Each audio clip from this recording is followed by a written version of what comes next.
Boa tarde, está no ar o programa Reitoria no Rádio, um canal direto com a reitoria da Universidade Federal de São Carlos.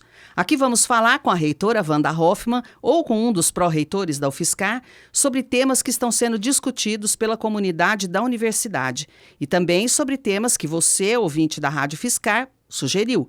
Para nos enviar essas suas propostas para o programa Reitoria no Rádio, basta escrever uma mensagem para o e-mail imprensa@ufscar.br. Eu vou repetir, se você quiser fazer sugestões para o programa Reitoria no Rádio, basta enviar um e-mail com essa sugestão para imprensa@ufscar.br. Esperamos sua sugestão, não é mesmo, reitora? Vamos esperar as sugestões, né? Exatamente. Muito bem, boa tarde. Boa tarde a você, boa tarde a todos os ouvintes, boa tarde à comunidade UFSCar. Muito bem, esse é o nosso programa número 5 e hoje vamos continuar nossa conversa do programa anterior sobre o orçamento da Universidade Federal de São Carlos. Reitora, a senhora nos falou de onde vêm os recursos, deu uma série de informações a respeito do orçamento, como o MEC define os valores para cada instituição federal de ensino superior, inclusive. Hoje eu gostaria de perguntar se esse recurso, ele que é fechado para o ano inteiro, digamos assim, se ele vem de uma só vez ou se ele vem mês a mês. Exatamente. A dotação orçamentária, ela é como eu disse, né, na entrevista anterior, ela vem num valor total para a universidade. Ela vem em 3 categorias: para pagamento de servidores, tanto os ativos quanto os aposentados. Vem para custeio e vem para investimento. O recurso, tanto para servidores quanto o de custeio, ele vem dividido mensalmente. Então, seria 1/12. Tá.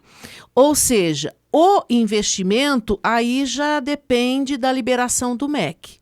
Mas a expectativa é que esse recurso ele venha o total dividido em 12 vezes e cada partezinha vem mensalmente. Tá, não vem todo o recurso de uma vez, Não né? vem o recurso de uma vez.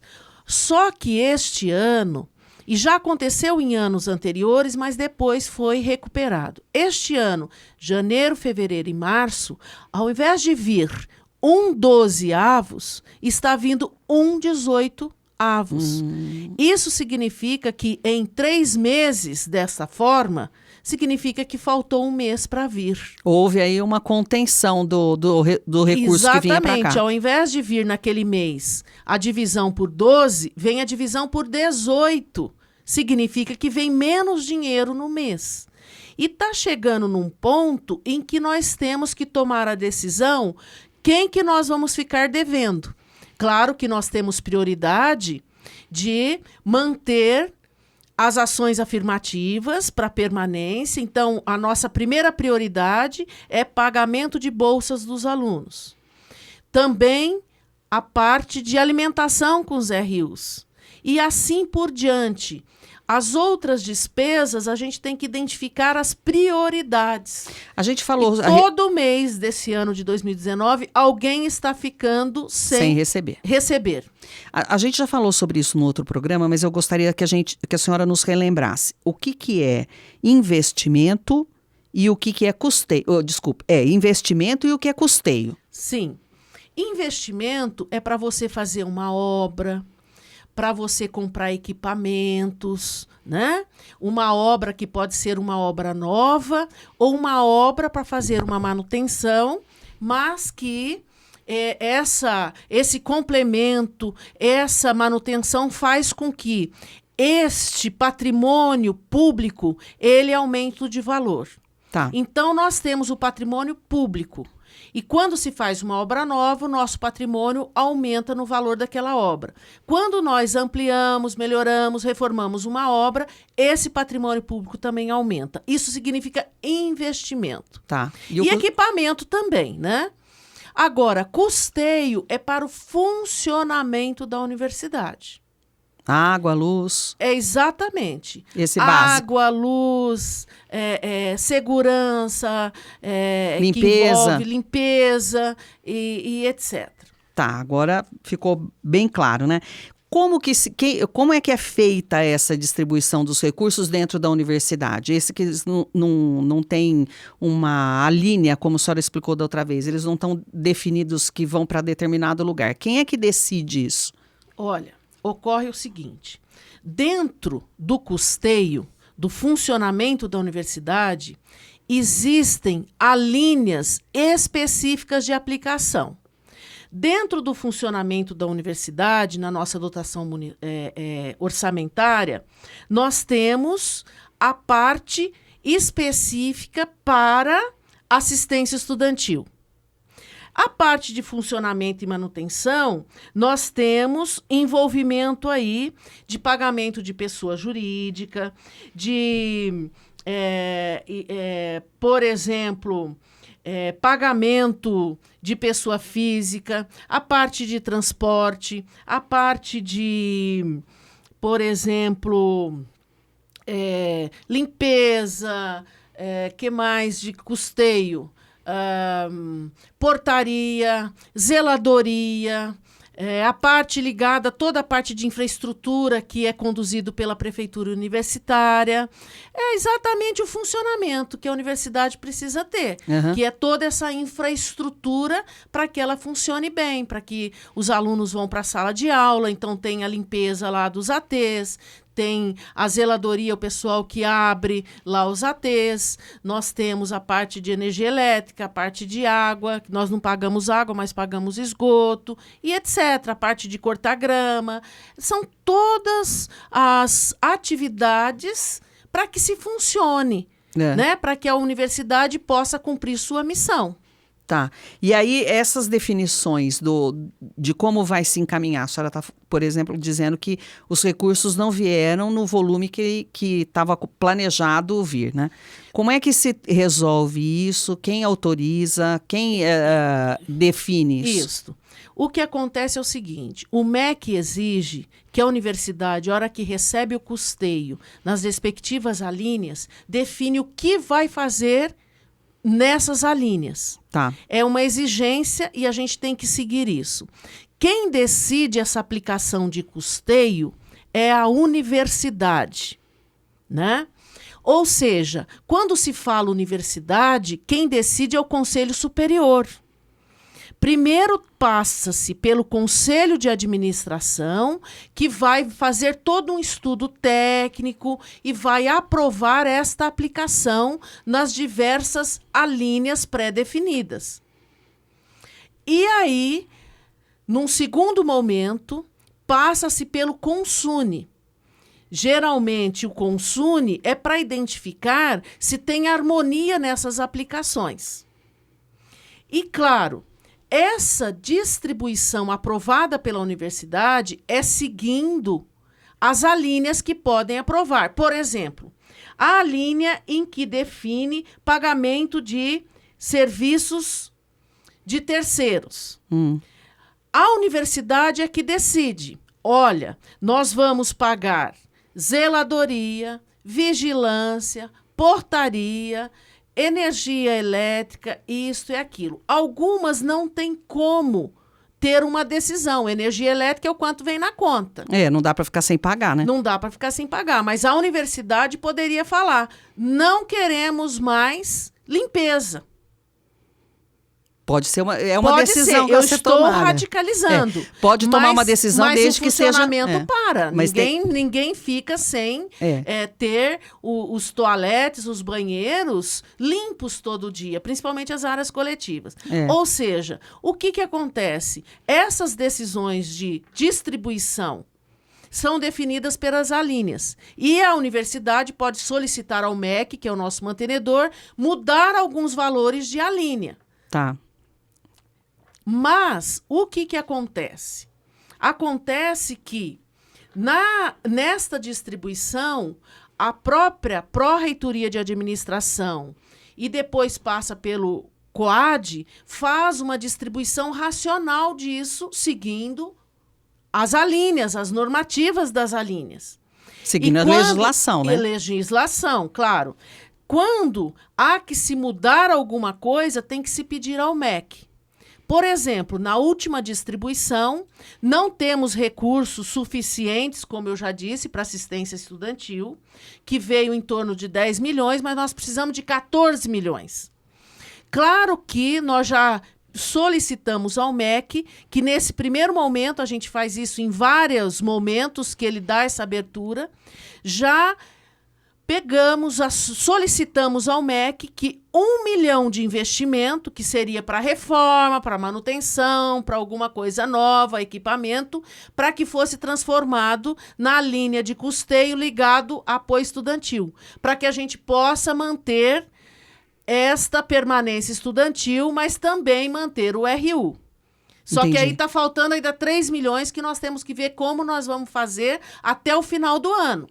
Nós vamos cortar do funcionamento, que foi o Consune falou da possibilidade disso, nós já vamos cortar 20%, e também transformar mais investimento. Só que também a comunidade vai ter que entender que se der um problema num telhado, nós não vamos poder realizar aquela manutenção, porque nós estamos transferindo dinheiro para apoio aos estudantes. É uma decisão da instituição.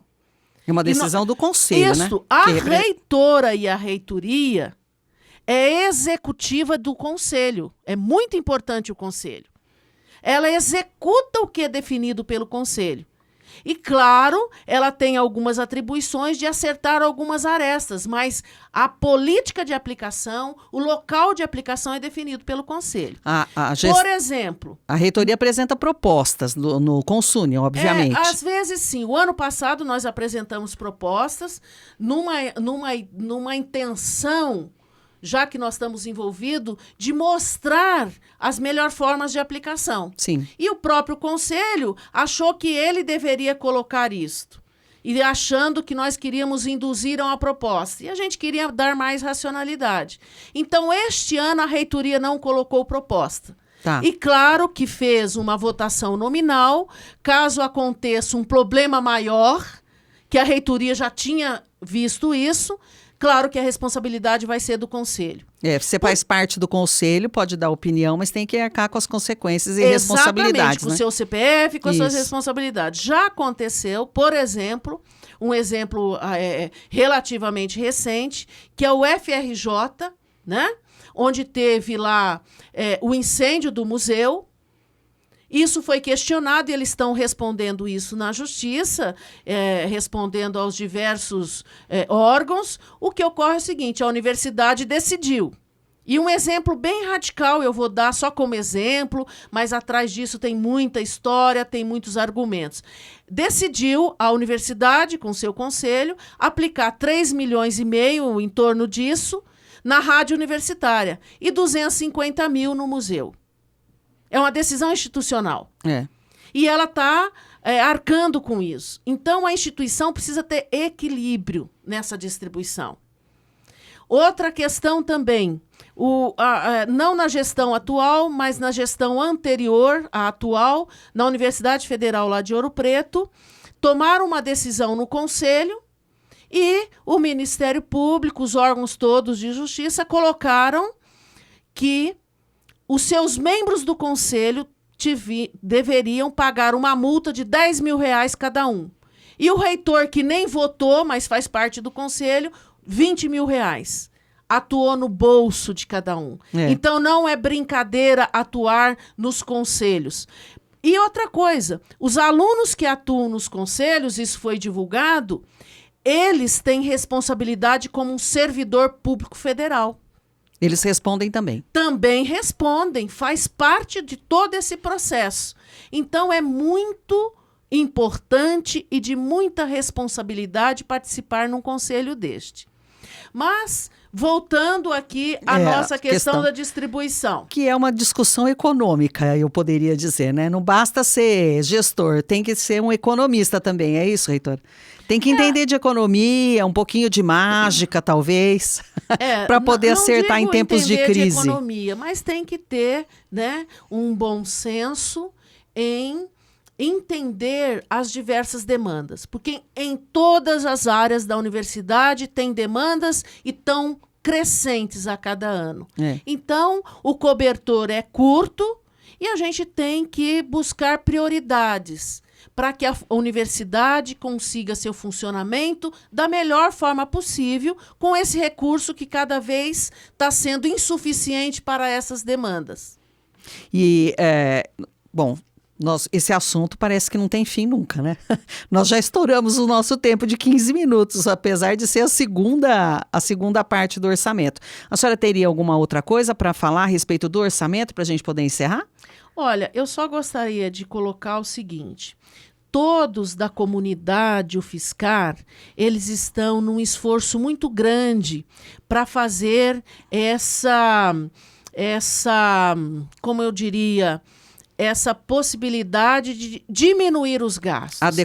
Adequação, fazendo certas economias. Por exemplo, na área de assistência estudantil, está tendo um esforço muito grande, já que nós gastamos 10 milhões e não estão tendo todos os desembolsos financeiros, está tendo um esforço muito grande de identificar como melhorar, como dar mais eficiência no sentido de adequar a assistência estudantil, não deixar nenhum aluno socialmente vulnerável, né, descoberto. Uhum. Também na parte de funcionamento e manutenção, faço aqui publicamente aos técnicos lá da PROAD que buscam essa eficiência no sentido de estar fazendo cortes em algumas áreas, mas as principais estão em funcionamento.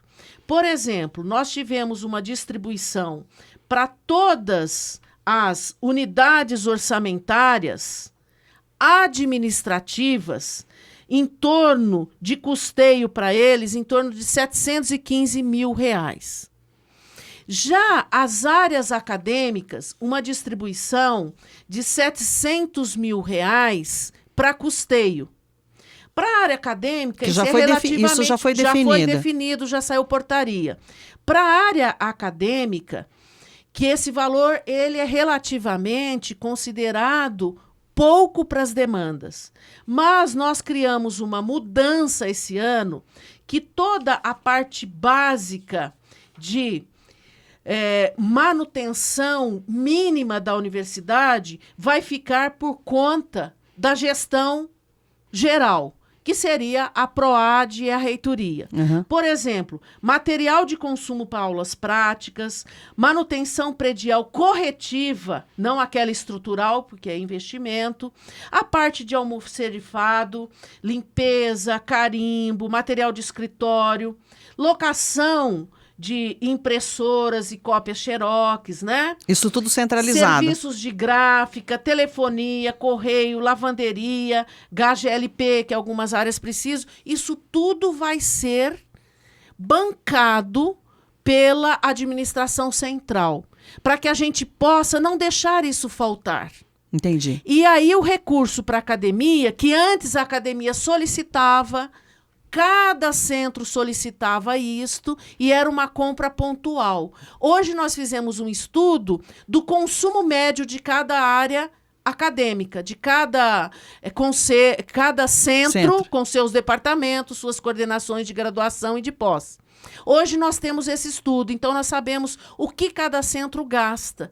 Então essa parte mínima de funcionamento vai ser com recurso direto da gestão central.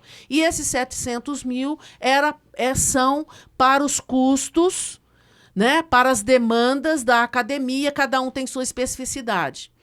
Comprando tudo junto também fica mais barato. Né? Exatamente. E do mesmo valor que vão para os 8 centros, que é de 700 mil, para todas as unidades acadêmicas vai ser 715, né? E que aí inclui todas as pró-reitorias, todas as secretarias, cada um todas vai as prefeituras, todos os órgãos e unidades multidisciplinares vão ficar sendo dividido nesses 700 mil de custeio. Mas a base mínima de funcionamento nós vamos estar fazendo em bloco para todos. Muito bem. Bom, nós vamos agora encerrar o nosso programa de hoje, o 5º programa, e voltamos na próxima semana, sempre às sextas-feiras, à 13h. Até já. Até já, muito obrigada. Música